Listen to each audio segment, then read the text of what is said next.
कि आदम परमेश्वर के साथ चला करता था। अदन की वाटिका में उसने जानवरों के नाम खुद से रखे थे, वे भी सिर्फ एक दिन में। हम आसानी से ये अंदाजा लगा सकते हैं कि परमेश्वर ने आदम और हवा को बहुत कुछ सिखाया होगा, बहुत सारी बातें सिखाई होंगी जब परमेश्वर उनसे मिलने आया करता था। और क्या आप सोच सकते हैं कि कैसे आदम और हवा ने अपने बच्चों को, अपने पोते पोतियों को, अपने पड़ पोते पोतियों को कितना कुछ सिखाया होगा? बहुत कुछ।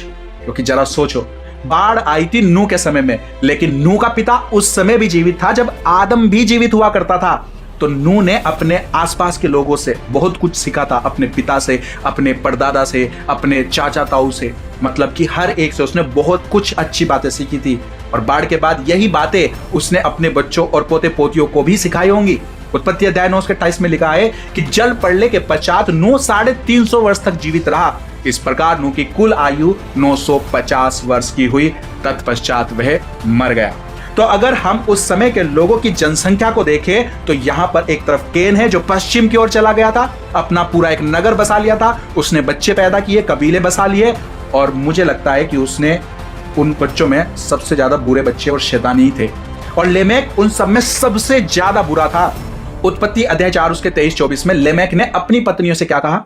हे आदा और हे सिल्ला, मेरी सुनो। हे लेमेक की पत्नियों, मेरी बात पर कान लगाओ। मैंने एक पुरुष को जो मुझे चोट लगाता था, अर्थात एक जवान को जो मुझे घायल करता था, मैंने घात किया है। जब कैन का बदला 7 गुना लिया जाएगा तो लेमेक का बदला 77 गुना लिया जाएगा। यहां पर वह सिर्फ यही बात साबित नहीं कर रहा है कि वह कैन जिसने अपने भाई हाबिल को मारा था उससे भी ज्यादा क्रूर और बुरा है, बल्कि वह कैन का श्राप भी अपने ऊपर ले रहा है। सच में लेमेक एक शैतान इंसान था। और जब हम दूसरी तरफ देखते हैं आदम और हवा के दूसरे बच्चों को, शेत के बाद, तो उनमें बहुत से लोगों ने परमेश्वर के पीछे चलने को चुना, उसकी आराधना करना चुना, खासकर हनोक के समय में। इसके वचन 25 और 26 को देखिए। और आदम अपनी पत्नी के पास फिर गया और उसने एक पुत्र को जन्म दिया और उसका नाम यह कहकर शेत रखा कि परमेश्वर ने मेरे लिए हाबिल के बदले, जिसको कैन ने मारा था, एक और वंश प्रदान किया। और शेत के भी एक पुत्र उत्पन्न हुआ और उसने उसका नाम एनोश रखा। उसी समय से लोग यहोवा से प्रार्थना करने लगे। तो यहाँ पर 2 अलग अलग ग्रुप है। एक तरफ वे जो पाप को चुन लेते हैं, कैन और लेमेक के वंशज, और दूसरी तरफ शेत और एनोश के वंशज।